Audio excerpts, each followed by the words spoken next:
संत दर्शनी हा लाभ, संत दर्शनी हा लाभ। सद्गुरु श्री स्वामी समर्थ महाराज की जय। या स्वामी लीला आहे, या लीलांना कधीच अंत नाही आहे। आणि माझ्या ब्रह्मांड नायकाच्या दरबारामध्ये तुम्ही गेलात तर कधीच खाली हात येणार नाही। अक्कलकोट मध्ये स्वामींकडे अनेक भक्त यायचे। ज्यावेळेस स्वामी महाराज अक्कलकोटला आले, प्रत्येकाला स्वामींची लीला समजू लागली। स्वामींनी भारत भ्रमण केलं आणि शेवटला अक्कलकोटला आले। प्रत्येक भक्ताला ओढ लागलेली होती या स्वामींची, आणि जोही भक्त आला त्याचं कल्याण होत होतं या अक्कलकोट मध्ये। आणि एक ब्राह्मण जोडप होत, यांनी स्वामींच्या लीला ऐकल्या आणि लीला ऐकल्यावर हे अक्कलकोटला आले। अक्कलकोटला आले आणि स्वामींची सेवा करू लागले। ज्यावेळेस त्यांची स्वामींभोवती सेवा चालू होती, या ब्राह्मण स्त्रीला पुत्र नव्हता, म्हणून गावामध्ये तिला कायम हिणवत असे बाकीचे लोक। म्हणून हिला असं वाटायचं की माझे पती जर स्वामींची सेवा करताय तर यांनी स्वामींना सांगितलं पाहिजे आम्हाला पुत्र प्राप्ती झालीच पाहिजे। पण हिचा पती कधीच, तो ब्राह्मण, गरीब ब्राह्मण कधीच बोलत नसे स्वामींना, फक्त स्वामींची सेवा करत असे। तो स्वामींच्या सेवेमध्ये इतका मग्न होत असे, त्याला बाकीचं काहीच नको। मग ही स्वामींपुढे गेल्यावर स्वामींना बोलू लागले, स्वामी तुम्हाला आमचं काहीच पडेल नाहीये, तुम्हाला आमची काळजीच नाहीये। अहो आम्ही कधीच तुमच्या दारी आलो आहोत, तुम्हाला आमच्या मनाचा भावच ओळखता येत नाही। महाराज हसले आणि म्हणू लागले, माये जे तुझ्या नशिबातच नाही ते मी तुला काय देऊ? काय स्वामी नशिबात नाही? तुम्हाला काय म्हणायचंय? मी बरोबर बोलतोय, तुझ्या नशिबात नाहीये, मी तुला काय देणार? स्वामी असं नका म्हणू, माझी ओटी खाली नका ठेवू, माझं नसीब तुम्हाला पूर्ण करावंच लागेल, शक्य नाही। आणि तिने हट्ट केला स्वामींपुढे। स्वामींपुढे तिचा इतका हट्ट झाला, स्वामी रागात होते, ते ऐकत नव्हते। स्वामीने एक नारळ उचललं आणि तिच्याकडं फेकलं।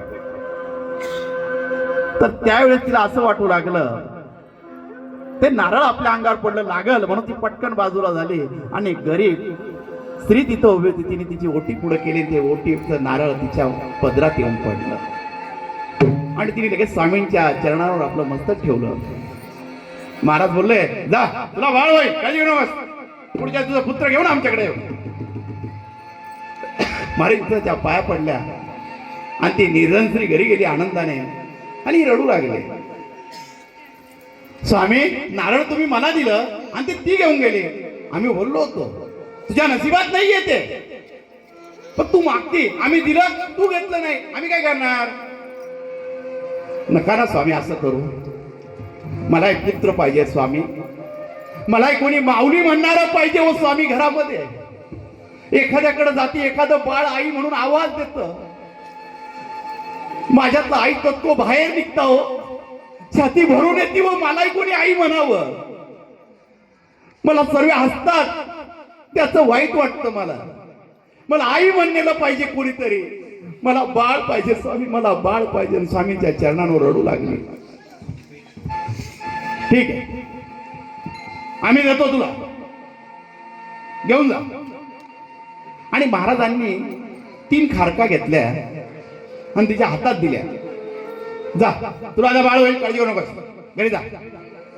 आनंद झाला आणि आपल्या पदरामध्ये त्या खारका तिने बांधल्या, स्वामींचं दर्शन घेतलं आणि घराकडे जायला निघाले। पण तिची एक सवय होती, तिचं 16 आळ खूप कडक होत, तिचं 16 आळ एवढं कडक होतं, ती कुठे गेली, 4 लोकांमध्ये गेली तर लगेच आंघोळ करून घ्यायची, ही तिची सवय होती। मग त्या अक्कलकोटच्या बाहेर निघाले आणि पतीला सांगू लागले आपण दिवसभर किती जणांना शिवलो, किती जणांनी आपल्याला स्पर्श केला, तर आपण स्नान करूया. दोघं नदीच्या किनारी गेले आणि आंघोळ करायच्या वेळेस त्या साडीला खारका बांधल्या होत्या, त्या ओढल्या होतील म्हणून तिने सोडल्या आणि एक खड्ड खणलं आणि तिथं ठेवल्या आणि वरतून एक दगड ठेवला. आंघोळ झाली आणि तिला विसर पडला आणि ती घरी आली. घरी झाली आणि रात्री विचार करता करता स्वामींनी आपल्याला खारका दिल्या, त्या आपण देवारात ठेवून देऊ म्हणून पदराला पाहू लागले तर खारकाच नाही. अहो खारका कुठे? दोघांमध्ये वाद होऊ लागला आणि तेव्हा तिला आठवलं आपण खारका सोडल्या होत्या आणि तिथे एका खड्ड्यामध्ये ठेवलेल्या आहे. पश्चाताप होऊ लागला, रडू लागली. स्वामींनी दिलं होतं पण आपल्याला घेता आलं नाही, आपण सकाळी परत त्या जागेवर जाऊ आणि त्या खारका घेऊन येऊ. दोघं जण सकाळी उठले आणि परत अक्कलकोटच्या दिशेने निघू लागले आणि तिथं आले आणि त्या खारकाचे अंडे तयार झाले आणि एक पक्षी आला, त्या अंड्यांवर बसला आणि तिथं 3 पक्षी तयार झाले आणि ही तिथं आली. ते पक्षी भुरकून आवामध्ये ती त्या अंड्यांकडे पाहू लागली आणि तिथून पक्षी उडून गेले आपल्या समोर आणि तिथंच हाहाकार मारू लागले, जोर जोऱ्यात रडू लागले. अहो काय स्वामींनी दिलं आज कोणती बात नाही. नवऱ्याजवळ रडत होता, नवऱ्याला तिचं रडणं बघवत नव्हतं, ते दुःख बघवत नव्हतं. कारण की ज्या स्त्रीला बाळ नसतं तिच्या यातना काय असतात त्या स्त्रीलाच विचारल्या पाहिजे. पण तिच्यामध्ये शेवटपर्यंत जिद्द असते, मी आई होणार. त्या स्त्रीमध्ये ती हिंमत असते, त्या मातेमध्ये हिंमत असते. ती किती वर्ष वाट पाहायला तयार असते. तिचं मातृत्व जागृत करण्यासाठी ती आई असते. हिच्या मनामध्ये त्या गोष्टी तयार झाल्या, मला आई व्हायचं. स्वामीने नारळ दिलं ते गेलं, खारका दिल्या ते दिल्या. दोघं एकमेकाकडे पाहू लागले, दोघं रडू लागले. परत अक्कलकोटला आले, खाली मान घातली. स्वामींना सांगावं काय? पहिल्यांदा नारळ दिलं त्यावेळेस मी बाजूला होऊन गेले, महाराजांनी खारका दिल्या. 16 आळं कडक या नादामध्ये मी त्या खारका एका खड्ड्यामध्ये ठेवून दिल्या. कोणत्या तोंडाने स्वामींना सांगायचं? दोघांनी खाली माना घातल्या, रडत रडत स्वामींसमोर आले. महाराज बसलेले होते, स्वामी त्यांच्याकडे पाहून हसतात. महाराज म्हणतात, पंची ओळवे, तीनों पंची थे, हम दे रहे थे, आप नहीं ले रहे थे. आणि स्वामी खदा खदा हसू लागले. पंची उड गए. ही जवळ आली आणि उंबरडा फोडला. तर तिला मातृत्व पाहिजे होतं, तिच्यावरती तो कठीण प्रसंग होता आणि त्यावेळेस ती मन मोकळं स्वामीच्या चरणांवर रडू लागली. तिचं मातृत्व जागृत झालं. स्वामी म्हणतात, तुला आई व्हायचंय ना, आम्हाला बाळ मान, आम्ही आहोत, आम्हाला बाळ मानून घे, आम्ही आहोत तुझ्यासोबत. मला बाळ पाहिजे, तुम्ही तर आहात माझे बाळ, मला माई म्हणतात, पण माझी ओटी भरून द्यावं स्वामी. तुझी एवढी भरायची, आम्ही जा निघे, आम्ही हो तुला आम्ही देतो, तुझ्या नजीबात नाही, आम्ही सांगितलं ना, पाहिजे बरोबर. महाराज उठून चालू लागले, अंगावर उभं टाकलं स्वामी. स्वामी असे पावलं टाकत निघून गेले. ही तिच्या मागे निघाली, स्वामींच्या मागे. स्वामींचे परत घट्ट चरण पकडले. ज्या वेळेस एखादी आई मनापासून मागते, तिची हिंमत तयार होते, मला काहीतरी पाहिजे, आणि गुरुच्या चरणी जिद्द असते, गुरुवरचा विश्वास असतो, त्यावेळेस सुद्धा गुरुला द्यावंच लागतं. ते स्वामी समर्थ आहे. तुमच्या प्रारब्धात कोणती गोष्ट नसल, तुमच्या प्रारब्धामध्ये बदल करण्याचा अधिकार माझ्या स्वामी समर्थ ब्रह्मांड नायकाला आहे. गुरुबाई ठेविता भाव, गुरुबाई ठेविता भाव, गुरुबाई ठेविता भाव, गुरुबाई ठेविता भाव, गुरुबाई ठेविता भाव, गुरुबाई ठेविता भाव. आपोआप भेटेल देव, भेटेल देव,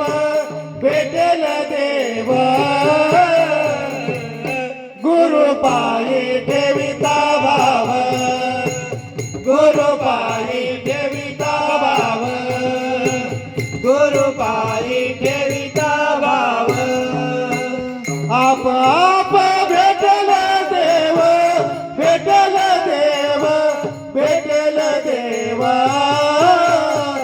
हो गुरु पायी ठेविता भाव गुरु पायी ठेविता भाव गुरु पायी ठेविता भाव म्हणून गुरुसी भजावे म्हणून गुरुसी भजावे मानोने गुरु से भगावे मानोने गुरु से भगावे म्हणून गुरुसी भजावे म्हणून गुरुसी भजावे मानोने गुरु से भगावे मानोने गुरु से भगावे आपोआप भेटेल देव भेटेल देव भेटेल देव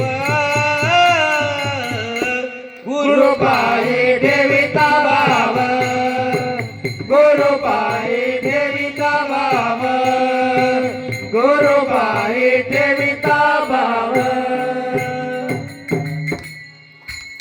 स्वामी अंगावर उपरण टाकून निघाले होते इथे स्वामींचे चरण पकडले होते कारण की गुरुच्या चरणी विश्वास एवढा होता म्हणजे आपल्या प्रारब्धात नसतं ते स्वामी महाराज देत असतात तुम्ही स्वामींची मूर्ती बघितली असेल स्वामींनी एक हात मांडीवर ठेवलेला आहे आणि एक हात जमिनीवर ठेवलेला आहे का ठेवलेला आहे स्वामी असाही ठेवू शकत होते स्वामी सांगतात जे तुझ्या जन्माचे जे नक्षत्र आहे जे ग्रहण आहे ते मी माझ्या हाताखाली दाबतोय काळजी करू नको जे तुमचे संकट आहे ते सर्व खाली पृथ्वीखाली दाबण्याचं काम माझा ब्रह्मांड नायक करत असतो तुमचे नक्षत्र बदलायचं काम माझा ब्रह्मांड नायक स्वामी समर्थ महाराज करत असतात ज्यावेळेस स्वामींना तिची दया आली आणि माझ्या ब्रह्मांड नायकाच्या डोळ्यामध्ये अश्रू निर्माण झाले मातृत्वासाठी ती इतकी रडते आणि त्यावेळेस माझे स्वामी म्हणताय तिच्या डोक्यावर हात ठेवताय माये पुत्रवती भव माझ्या स्वामींनी तुला आशीर्वाद दिला तिच्या अंगाला कापूर फुटला आता काही नको स्वामी बस मला पुत्र द्या स्वामी त्या विश्वासावर 1 वर्षामध्ये तिला पुत्र रत्न झाला आणि ती स्वामींकडे घेऊन आली ही स्वामींची कृपा आहे ही ब्रह्मांड नायकाची कृपा आहे तिच्या नशिबात नव्हतं देण्याचं काम माझा ब्रह्मांड नायक माझे स्वामी समर्थ महाराज करत असतात आपण आयुष्यामध्ये कधी कधी खूप खचतो खूप देवदेव करतो मंदिरांमध्ये जातो आपण घडी घडी देवाजवळ विनंती करतो या संकटातून मुक्त कर अजून संकट वाढत चालतं त्यावेळेस आपली परीक्षा चालू असते देवाजवळ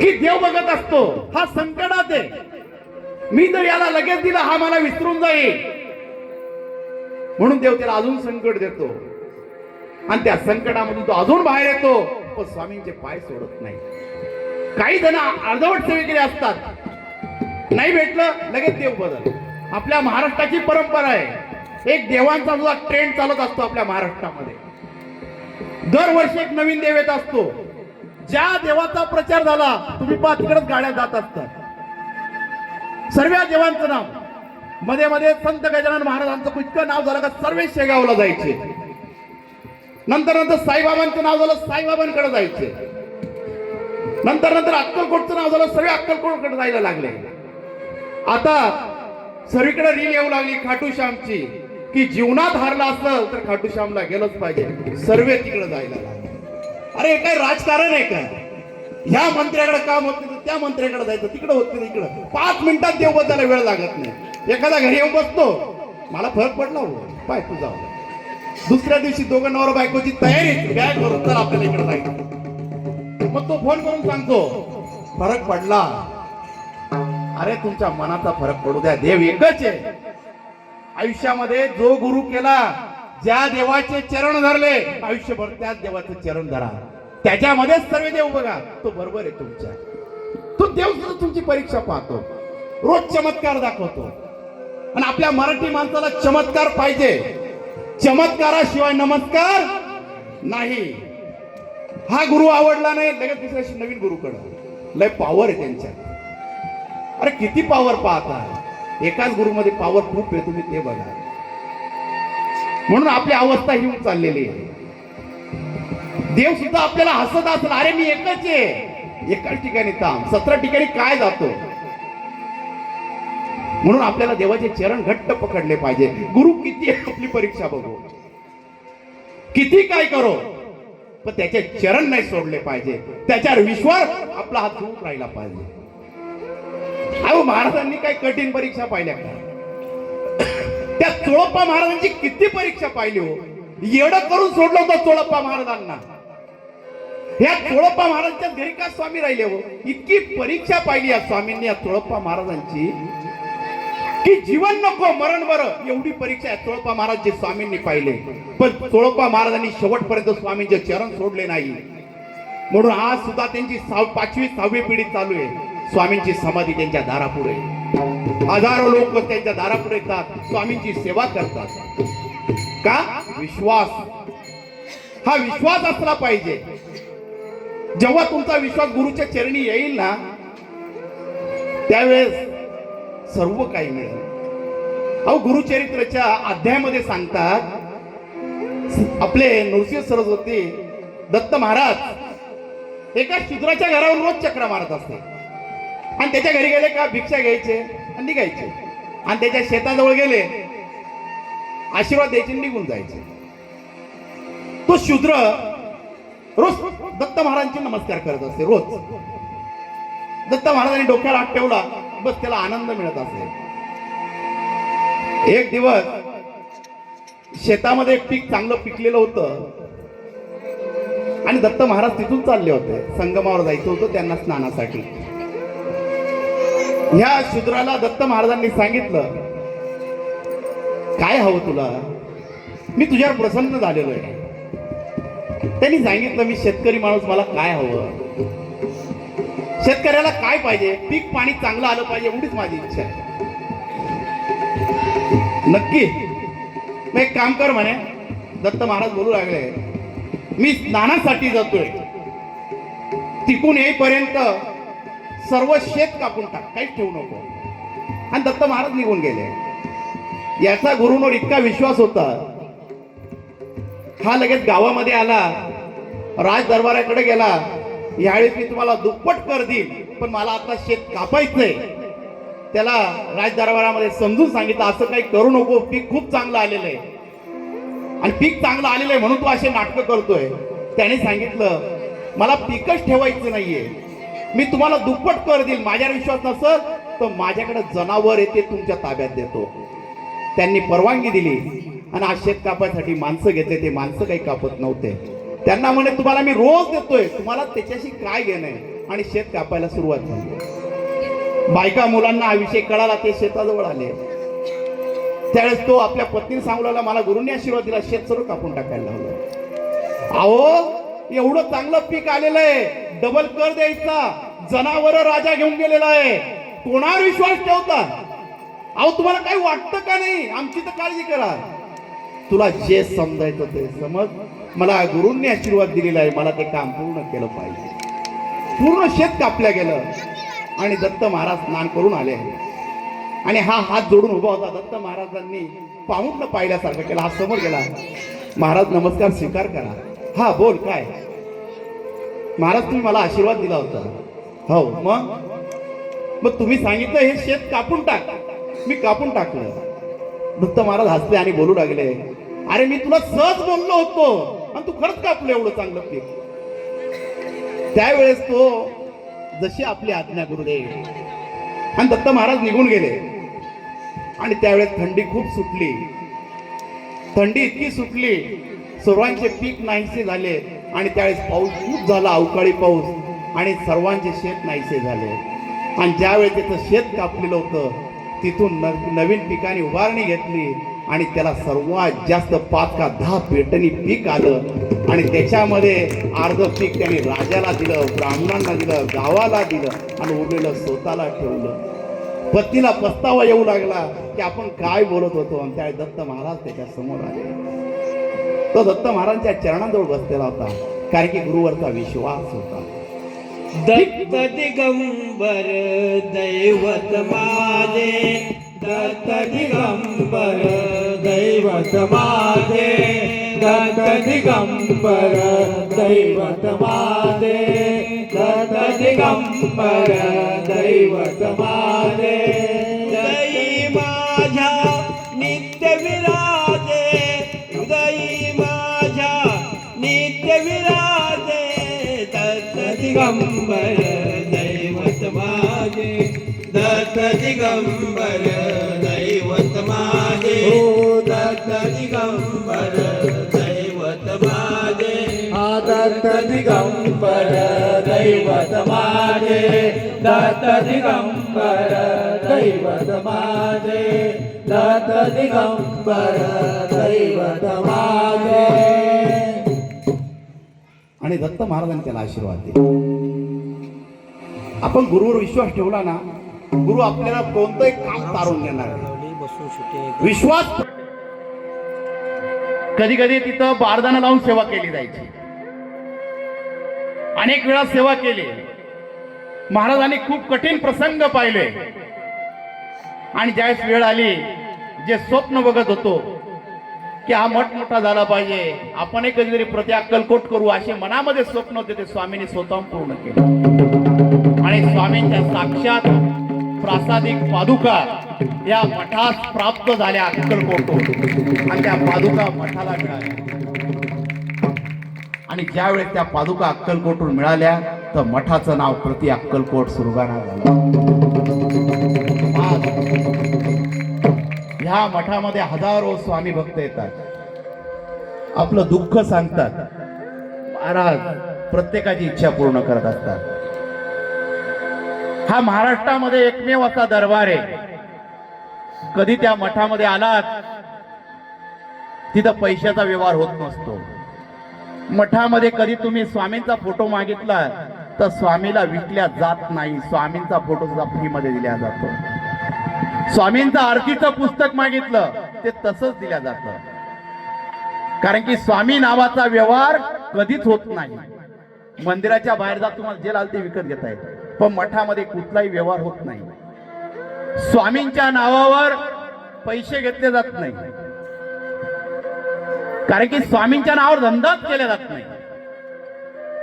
स्वामी अक्कलकोटला आले, फक्त लंगोटीवर आले होते स्वामी महाराज. महाराजांकडे काहीच नव्हतं. अनेक राजे सावकार स्वामींना सुवर्ण मुद्रा सर्व गोष्टी भेट देत होत्या. स्वामींनी कधी स्पर्श नाही केला. स्वामी म्हणतोय मला काय करायचंय? अरे हे मी निर्माण केलं, तुम्ही देणारे कोण? स्वामींना काहीच नको. त्यावेळेस स्वामी सांगायचे फक्त मला तुमचा भाव पाहिजे. मालोजी राजांना गर्व झाला होता अक्कलकोट मध्ये. स्वामी काय बोलले होते? तुझ्यासारखे हजारो राजे माझ्या लंगोटीमध्ये मी निर्माण करतो, तू कोण? आणि ज्या वेळेस कानसोळीमध्ये स्वामींनी त्या राजाच्या दिली होती, मालोजी राजांच्या. ही शक्ती स्वामींची होती. कोणाला राजा करायचं, कोणाला भिकारी करायचं, हे स्वामींचं काम होतं. स्वामींकडे अनेक भक्त आले, प्रत्येकाचं कल्याण करून दिलं. आज या प्रति अक्कलकोट सुरगाण्यामध्ये महाराष्ट्रातला एकमेव मठ असा आहे, तिथं प्रत्येक महिलाची ओटी भरल्या जाते. ह्या ओटीचा अशी श्रद्धा आहे, ही अनेक वर्षापासून ओटी भरल्या जाते. दर गुरुवारी त्या ओटीमध्ये जेव्हा एखादी स्त्री आपली ओटी पुढे करते आणि तिची ओटी भरल्या जाते आणि तिने इच्छा मागायची, तिच्या ओटीमध्ये स्वामींच्या चरण कमलाचे फुलं पडतात आणि तिची इच्छा पूर्ण होती.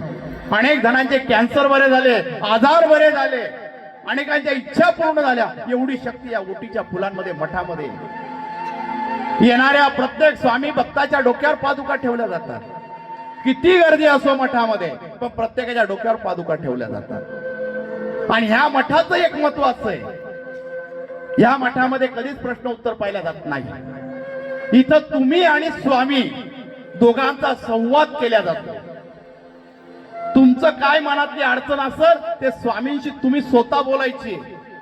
स्वामींसमोर बसायचं असतं आणि एक नारळ घेऊन बसायचं असतं. त्या नारळावर आपली अडचण सांगायची. तुमची कोणती अडचण असो त्या नारळावर पूर्ण बोलायची असते आणि त्या नारळावर अडचणीचा दोरा बांधायचा असतो. आणि असं ते नवसाचं नारळ पूर्ण होतं आणि ते स्वामींच्या चरणाजवळ व्हायचं. आणि दुसऱ्या दिवशी मठामध्ये महायज्ञ होतो आणि जे नवसाचे नारळ जमा झालेले असतात त्या यज्ञामध्ये आहुती दिल्या जाते. असं कोणतंही नारळ विकल्या जात नाही बाजारामध्ये. ते स्वामींपर्यंत पाठवायचं काम स्वामी समर्थ मठाचे स्वामी भक्त करतात. कारण की नारळावर आपण जेव्हा इच्छा बोलतो त्या नारळावर आपले भाव असतात, आपला नवस असतो. आणि ते जर दुकानात विकलं तर ते नारळ फिरत राहतं. म्हणून आपले कधी कधी नारळ वाहून कामं होत नाही. वाहिलेलं नारळ हे यज्ञामध्येच गेलं पाहिजे म्हणून ते यज्ञामध्ये दिल्या जातं. आणि त्यामध्ये अनेक भक्तांच्या अडचणी दूर होतात. नवसाच्या नारळामध्ये ही स्वामींची कृपा तिथं होती. नारळ म्हणजे काय त्या मठामध्ये? नारळ म्हणजे तुमचा एक अर्ज. जसा आपण एखाद्या ऑफिसामध्ये अर्ज देतो आणि तो अर्ज दिल्यावर आपण त्या साहेबाकडे देतो. तो पहिला अर्ज पाहतो बाजूला टाकतो. आपण परत प्रकरण करतो, दुसरा अर्ज देतो. जेव्हा आपण 3-4 वेळेस अर्ज देतो कुठला तरी अर्ज आपला पास होतो. तसा अर्ज आपण नारळ स्वामींना देत असतो आपलं काम पूर्ण करायचं. ही मठाची संकल्पना आहे, ही स्वामींची इच्छा आहे. त्याप्रमाणे ते नारळ वाहिल्या जातात. आणि आज जरी मठामध्ये आम्ही स्वामी भक्त सर्व कामं करतो, मी जरी तिथला प्रमुख असलो तरी स्वामींनी सांगितलेलं आहे जमिनीवर काम केलं पाहिजे. म्हणून आम्ही स्वतःला पोस्टमन समजतो की तुमचं पत्र स्वामींपर्यंत देणं, स्वामींचं पत्र तुमच्यापर्यंत पोहोचवणं ते पोस्टमनचं काम आम्ही सर्व स्वामी भक्त करत असतो. ना तिथं कोणी मोठं आहे ना कोणी तिथं छोटे आहे, सर्व समान आहे. आपल्याला स्वामींचे भक्त म्हणून काम करायचंय. आपल्याला तिथं कुठले आदेश नाही सोडायचे. आपल्याला स्वामींच्या चरणी सेवा केली पाहिजे. स्वामींना कुठले कडक नियम नाहीये. हा आपल्या डोक्यात घातलेला विचार आहे. स्वामींना असंच पाहिजे, स्वामींना तसं. माझे स्वामी भोळे हो. तुम्ही स्वामींचं चरित्र वाचा. स्वामी कधीच VIP सारखे नाही राहिले. माझे स्वामी एका लंगोटीमध्ये राहिले हो. जिथं सांगाल तिथं बसत होते हो. जे दिलं ते जेवत होते हो. कधीच त्यांनी असं जाणवलं नाही मला भक्तांनी हेच दिलं पाहिजे. अहो कोणाची चटणी भाकर माझे स्वामी खात होते. जे दिलं ते पोटामध्ये भरत होते. मोठमोठे राजे लोक बोलत होते, स्वामी लवकर जात नव्हते. आणि आज माझ्या स्वामींच्या नावाने सांगितलं जातं की स्वामींना हेच पाहिजे, स्वामींना तेच पाहिजे, स्वामींना काहीच नकोय. स्वामींना फक्त तुमच्या मनातला भाव पाहिजे. आपण स्वामींना नीट ओळखलेच नाहीये. आपण कायम त्यांना ब्लॅकमेल करतोय स्वामींना. मला हे द्याल तर मी तुम्हाला ते देईल, तुम्ही हे द्याल तर ते. अरे का द्यायचंय? अरे मनातला भाव घ्या ना त्यांच्या पुढं. का ती भिकारी स्वामींपुढे हात जोडत होती, रोज अक्कलकोटला स्वामींपुढे चक्रा मारत होती आणि स्वामींचं दर्शन केल्या केल्या स्वामींना सांगत होती, स्वामी एकदा तरी माझ्या हातून तुम्हाला नैवेद्य द्यायचं आहे हो. अहो निर्धन होती हो, मोलमजुरी करायची, कधी भीक मागायची. अनेक भक्त स्वामींपुढे असायचे, तिची दादच लागू देत नव्हते. महाराजांना सांगायची स्वामी मला नैवेद्य द्यायचा आहे, नैवेद्य द्यायचा आहे, नैवेद्य द्यायचा आहे. नैवेद्याची दादच लागू देत नव्हते. महाराज तिला पाहिजे मंद असायची, निघायची, पण मनापासून इच्छा केली मी स्वामींना नैवेद्य देणार देणार देणार. एक दिवस तिला मोलमजुरीचे जास्त पैसे आले आणि महाराजांसाठी नैवेद्य केला. पण न्यायचा कोणच्या ताटामध्ये? भिकाऱ्यांचं ताट कोणतं असतं? अॅल्युमिनियमची ताटली ती घेतली जर्मलची, त्याच्यामध्ये महाराजांसाठी नैवेद्य केला. अरे पण त्याच्यावर झाकायला कापड तर पाहिजे ना. फाटलेला पदर त्या ताटावर ठेवला आणि महाराजांकडे निघाली. महाराजांकडे निघाली पावलं टाकत टाकत आणि रस्त्यात एकाने अडवलं. काय? आनंदाने सांगायला गेली माझ्या स्वामींना नैवेद्य नेते. आणि त्याने तिथंच टोकलं, अगं तुझ्या हातचं स्वामी खातील का? तुझा अवतार तर बघ, तुझ्या हात तर बघ. म्हातारीला दुःख झालं. ही पण खरी गोष्ट आहे, माझे हात घाणे, माझे कपडे घाणे. स्वामी कसे घेतील आणि रडू लागले. पण हिम्मत करून स्वामींपर्यंत जायचं कस काय, आणि एका झाडाच्या मागे लपली आणि चोरून चोरून स्वामींना बघू लागली. अनेक स्वामी भक्त स्वामींपुढे बसलेले होते आणि तिथं रडून रडून स्वामींना विनंती करते, स्वामी माझा नैवेद्य घ्याल का हो? माझ्या हातातून नैवेद्य घ्याल का हो स्वामी? एकाने धक्का मारला, म्हातारी बाजूला जाऊन पडली, कसं तरी नैवेद्याचं ताट अडवलं आणि रडू लागली, उभी राहिली. माझ्या स्वामींचं लक्ष गेलं आणि स्वामी जोरात राहिले, ए कोण आहे? याद राख. महाराज जोरात बोलले, हात लावशील तर ध्यान ठेव. सर्व तडकले त्या ठिकाणी. स्वामी का चिडले? सर्व इकडे तिकडे बघू लागले. माझी माई आलेली आहे, सर्वांनी रस्ता करून द्या. सर्व बाजूला झाले. अरे माई कोण आहे? आणि म्हातारी समोर दिसू लागली. आपल्या पदराखाली ताड झाकलेलं होतं आणि स्वामीकडे बघू लागली, इकडे तिकडे बघू लागली. स्वामी कोणाला आवाज देताय? माई, आम्ही तुला बोलवतोय. म्हातारी झाकलेलं ताट घेऊन पावलं टाकत आली आणि ताट झाकलेलं होतं. पावलं टाकते, घाबरतीये. स्वामींपुढे जायचंय ना, साधी गोष्ट नाहीये. डोळ्यामध्ये आसरू होते आणि स्वामी तिची वाट पाहताय. काही काही जण बोलताय, अरे ही म्हातारी स्वामींना जीव घालणार, अरे तिचे कपडे तपा, अरे तिचं ताट तपा, तिचे हात तपा. प्रत्येक जण निंदा करत होता. महाराज म्हणताय, कोणाकडे लक्ष देऊ नकोस, आमच्याकडे. माई, आम्ही वाट पाहतोय, ये. ती आली, डोळ्यातले अश्रू थांबत नव्हते. महाराजांजवळ आली, पदराने डोळे पुसले. माई, खास भरवते ना आम्हाला, आज तुझ्या हातून खायचंय आम्हाला. आणि महाराज रडक्या आवाजामध्ये बोलू लागले, माई माई माई. आणि ती आली आणि ताटामधला पहिला घास घेतला आणि स्वामींच्या मुखामध्ये भरू लागली. आणि स्वामी शांतपणे ते जेवण जेवू लागले. आणि माझे स्वामी भक्त बोलू लागले, स्वामी जेवले हो, स्वामी जेवले, या या डोळ्यांनी मी पाहिले. स्वामी जेवले हो, स्वामी जेवले, या या डोळ्यांनी मी पाहिले, या या डोळ्यांनी मी पाहिले. स्वामी जेवले हो, स्वामी जेवले हो, स्वामी जेवले, या या डोळ्यांनी मी पाहिले. स्वामी जेवले हो, स्वामी जेवले, या या डोळ्यांनी मी पाहिले. कमरेवरचा काढून हात कालविला वरणभात. कमरेवरचा काढून हात कालविला वरणभात. मोडी मोडी कालविला, देव जेवला हो, देव जेवला हो. स्वामी जेवले हो, स्वामी जेवले, या डोळ्यांनी मी पाहिले. स्वामी हो, स्वामी जेवले हो, स्वामी जेवले, या डोळ्यांनी मी पाहिले. स्वामी जेवले हो, स्वामी जेवले, या डोळ्यांनी मी पाहिले, या डोळ्यांनी मी पाहिले. स्वामी जेवले हो, स्वामी जेवले हो, स्वामी जेवले, या डोळ्यांनी मी पाहिले.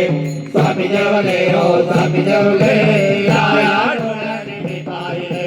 स्वामी जेवले हो, स्वामी जेवले, या डोळ्यांनी मी पाहिले. स्वामी जेवले हो, स्वामी जेवले, गुरु श्री स्वामी समर्थ महाराज की जय. त्या म्हातारीच्या हातातला घास स्वामींनी घेतला, माझा ब्रह्मांड नायक तिथं जेवला. ही स्वामींची कृपा आहे. स्वामींना काहीच नकोय. तुम्ही गुरु लीलामृत स्वामींचं वाचा, त्याच्यामध्ये प्रत्येक चरित्रामध्ये तुम्हाला स्वामींचं महत्व कळेल. आता मी जर इथं चरित्र सांगायला गेलो तर दिवस रात्र सर्वच कमी पडेल, कारण आपल्याकडे वेळ बी तेवढा कमी आहे. स्वामींच्या लीला ऐका, स्वामी काय हे जाणून घ्या. ही षडाक्षरी शक्ती काय त्याचा अभ्यास करा.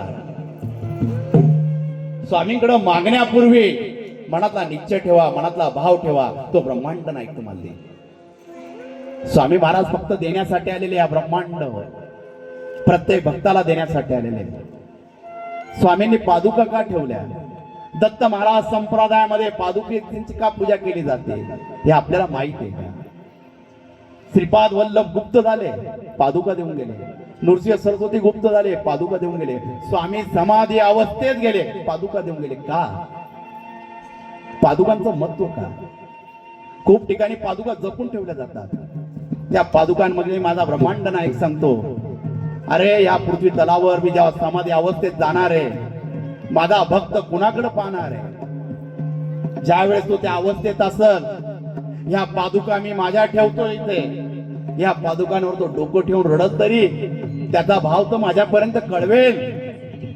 म्हणून स्वामींनी पादुका दिलेल्या आहेत, त्यांच्या चरण स्पर्शाला आपण स्पर्श आपला झालाच पाहिजे. पण खूप ठिकाणी पादुका लांब ठेवल्या जातात का? पावित्र्य खराब होतं. माझं एक म्हणणं आहे, ज्या स्वामींनी पादुका दिलेल्या आहेत त्या भक्ताशी स्पर्श करण्यासाठी दिलेल्या आहे. म्हणून स्वामींच्या ज्या प्रासादिक पादुका आहेत, मठामध्ये आम्ही उघड पादुका ठेवतो का? तुम्ही ज्यावेळेस पादुकांना स्पर्श करता ती ऊर्जा तुमच्यामध्ये गेली पाहिजे, ती शक्ती तुमच्यामध्ये गेली पाहिजे, तुमचा भाव तुम्ही पादुकार बोलला पाहिजे. आपलं मस्तक ठेवतो त्यावेळेस साक्षात ब्रह्मांड नायक आपल्या पुढे उभा आहे ते वाटलं पाहिजे, ती शक्ती निर्माण झाली पाहिजे. ही पादुकांमधली शक्ती आहे. म्हणून ज्यावेळेस आपण पादुका घेतो नुसता नमस्कार नसता करायचा, त्यावेळेस असं साक्षात रूप स्वामींचं बघायचं असतं. या स्वामींच्या स्पर्श झालेल्या पादुका आहे, त्या स्पर्श पादुकांपर्यंत आपण जातोय, आपलं नसीब आहे त्या पादुकांना आपला स्पर्श होतोय, ती शक्ती आपल्या पुढे येते, ती ऊर्जा आपल्यापर्यंत येते. सुगंधाद्वारे का होईना पण स्वामी सूक्ष्म रूपाने आपल्याला दर्शन देत असतात. एवढी शक्ती या पादुकांमध्ये आहे. ही शक्ती आपल्याला लाभलेली आहे. आणि तुम्ही भाग्यवान आहात, आज स्वामींच्या पादुका इथे पोहोचलेल्या आहेत आणि त्या पादुकांचं दर्शन तुम्हाला मिळत आहे. कारण की मावशींची आमची काहीच ओळख नाही, फक्त स्वामी नामामुळे आम्ही इथं पोहोचलेलो आहे. कारण की आमचा जो शिरपूरचा कार्यक्रम झाला, मावशींनी तो कार्यक्रम पाहिला आणि त्यांनी संपर्क साधला. 7-8 महिन्यापासून त्यांचं बोलणं चालू होतं, मला पादुका आणायच्या, पादुका आणायच्या. पण स्वामींच्या इच्छाशिवाय कोणतंच काम होत नाही. आणि तरी त्यांना लवकर तारीख मिळाली, त्या पादुका आज नंदुरबार शहरामध्ये आल्या. स्वामी हे भाग्य आहे. कारण की मठामध्ये लवकर पादुका बाहेर निघते नाही. ज्याच्या नशिबात असतं त्याचा पटकन नंबर निघून जातो. काही काहींचा 2-2 वर्ष झाले नंबर लावून अजून त्यांचा नंबर लागत नाही. काही काहींचा 1 महिन्यात नंबर लागून जातो. हे स्वामीशिवाय काहीच होऊ शकत नाही, त्यांच्या इच्छेशिवाय काहीच होऊ शकत नाही. ही स्वामींची इच्छा आहे. म्हणून आम्ही मठामध्ये जे आम्ही कार्य करतो त्या कार्यामध्ये आम्ही लवकर पैसे मागत नाही. कारण की स्वामी महाराज अक्कलकोटला असताना सांगत असायचे, तुला मठ बांधायचा आहे, तुझी इच्छा आहे, मग तुझी झोळी घे आणि गावात फिर आणि त्या झोळीमध्ये काय येईल ते मठासाठी वापर. म्हणून मठामध्ये अन्नदान चालतं, त्या चालतं, तर आम्ही भिक्षा मागतो, झोळी फैलवतो आणि त्या झोळीमध्ये काय भेटेल त्या अन्नदानासाठी आम्ही वापर करत असतो. कारण की आता मठामध्ये 28 तारखेला 1.25 लाख शिवलिंगांचा कार्यक्रम आहे. 28 डिसेंबर रोजी वर्ष 3रे ज्यावेळेस स्वामींच्या पादुका मिळाल्या, तो संकल्प आम्ही केला होता की स्वामींच्या पादुका मिळाल्या म्हणून पार्थिव शिवलिंग 1,25,000 एका दिवसामध्ये बनवायचे. महाराष्ट्रामध्ये अनेक ठिकाणी 1.25 लाख शिवलिंग बनवता, पण महिनाभरामध्ये बनवता. आणि महाराष्ट्रातलं एकमेव ठिकाण प्रति अक्कलकोट सुरगाणा असं आहे, तिथे एका दिवसामध्ये 1,25,000 शिवलिंग केल्या जातात. तर या शिवलिंग कार्यक्रमाचा सर्वांनी लाभ घ्यायचा आहे. 28 तारखेला सकाळी 8 वाजेपासून या शिवलिंग कार्यक्रमाला सुरुवात होणार आहे. जे साधू संत आहे, आता नाशिकमध्ये कुंभमेळा होणार आहे, तिथं कुंभमेळ्यामध्ये दिगंबर आखाडा, ह्या आखाड्याला पहिला मान असतो कुंभमेळ्याचा सिंहस्थ. त्या आखाड्याचे साधू सुद्धा येत आहे.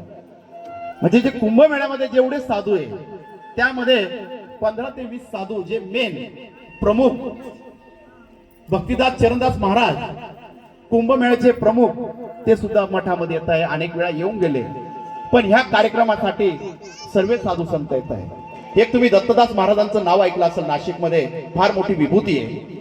वयाच्या 5व्या वर्षापासून फक्त गाईचं गोमित्र प्राशन करतात आणि बोलत नाही. आज ते 35 वर्षाचे असतील, पण चेहऱ्यावर तेज इतकं आहे की लोक त्यांना लांबून लांबून भेटायला येतात. साक्षात बागेश्वर महाराज सुद्धा त्यांना भेटायला गेले, इंद्रजित महाराज येऊन गेले, प्रेमानंद महाराज सुद्धा आपले उंदावूनचे भेटले त्यांना.